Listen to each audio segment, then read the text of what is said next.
They say power changes people, but they never tell you what happens when power starts whispering your name. It's been 3 days since Mammon gave me the coin. 3 days since I stopped sleeping like a human being. Every time I close my eyes, I see ledgers. Endless pages of names, deals, debts. Some of them are mine. Most are soon to be. Azrak's been watching me. Not in his usual snarky, you're an idiot way. More like a friend who knows he's about to lose one. He tries to joke. So, boss, how's it feel being Hell's middle manager? I smirk. Great benefits. Terrible retirement plan. But inside, something's off. Every sound feels too sharp. Every heartbeat echoes like a drum counting down. And when people talk, I can hear their guilt. The lies under their words. Like static under a hymn. We're in a motel. Cracked wallpaper, buzzing light. Smells like nicotine and old secrets. I stare at the coin. It's no longer black. It's glowing faint gold, pulsing with each of my heartbeats. Azrak crosses his arms. You've been staring at that thing for hours. You sure it's not staring back? I don't answer. Because it is, the coin hums. And for a split second, I see Mammon's face reflected in the metal. Smiling, approving. Like a banker checking his investment. That night, the dreams get worse. I'm walking through a cathedral made of bones and money, each pew carved from old contracts, each candle burning with the souls of debtors. And at the altar, a version of me, dressed in priest's robes made of receipts. He looks at me. I absolve you, he says, for a fee. I wake up screaming. Azrak's there, coffee in one hand, worry in the other. Buddy, you were chanting interest rates in Latin again. I rub my face. Yeah, I think I'm being haunted by capitalism. He doesn't laugh.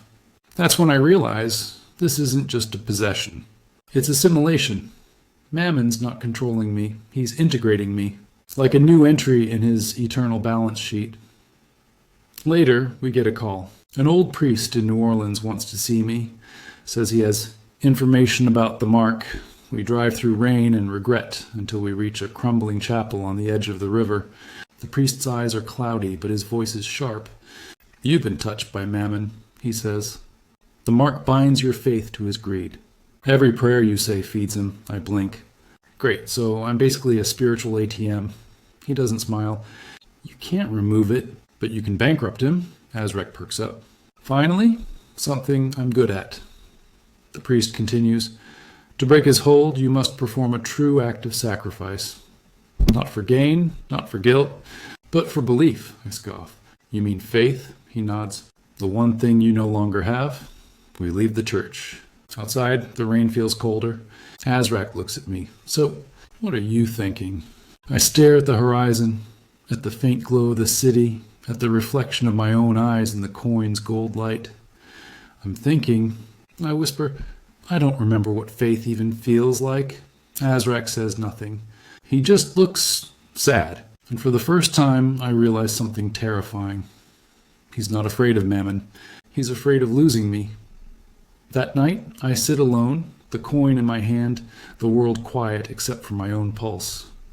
I speak softly to no one. God, if you're still taking calls, I might need a refund. No answer.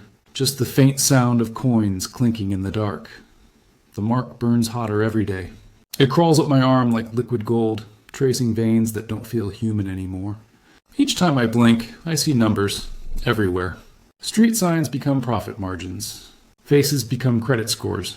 Even prayers sound like invoices waiting for approval. Azrak keeps pretending it's fine, but I can see it in his eyes. He's scared.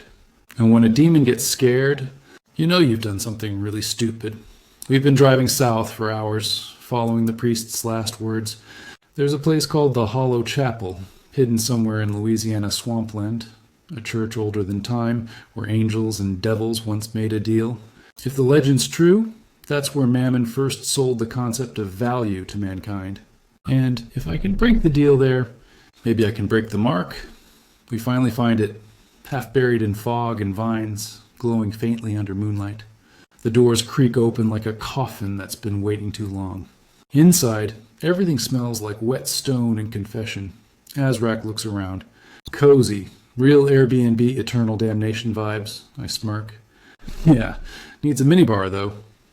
At the altar, there's a statue, not of Christ, but of a faceless figure holding a scale. Coins hang from one side, hearts from the other. I walk closer. The mark on my arm throbs, gold light pulsing faster. My voice shakes. This is where it started, huh? The first transaction, a voice answers. Smooth velvet, rich, like temptation wearing a tuxedo. Indeed, Mammon steps out from the shadows. Impeccable suit. Smile sharp enough to cut through salvation. Ethan Cross, he purrs. My favorite investment. You've made me quite the prophet. I force a laugh. Yeah, well, consider this my refund request. Azric steps between us, flames curling around his hands. Mammon, I don't care how rich you are. You don't mess with my human. Mammon chuckles. Your human? How adorable. Tell me, Azric, does he know you're the one who sold his name to me in the first place? The air freezes. I stare at Azric. He doesn't deny it. He just looks away. Ethan, he says quietly, you were dying. I just gave you a second chance. I feel my chest tighten. So this was all alone? My soul for a receipt? Mammon smiles wider. Everything has interest, my boy. Something in me snaps. All the fake faith, all the scams, all the jokes, they all collapse under the weight of that truth. I grab the coin. It burns my palm, branding it deeper.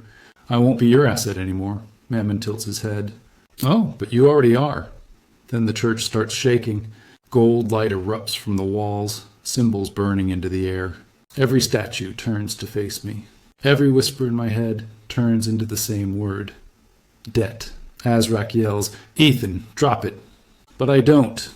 I press the coin against the altar, and I pray, not to God, not to Mammon, but to whatever's still left of me. The mark flares, searing, screaming, rewriting my veins into fire. My voice breaks. If faith has a cost, then let this be my payment. There's a blinding flash. The scales on the altar shatter, coins and hearts scattering into ash.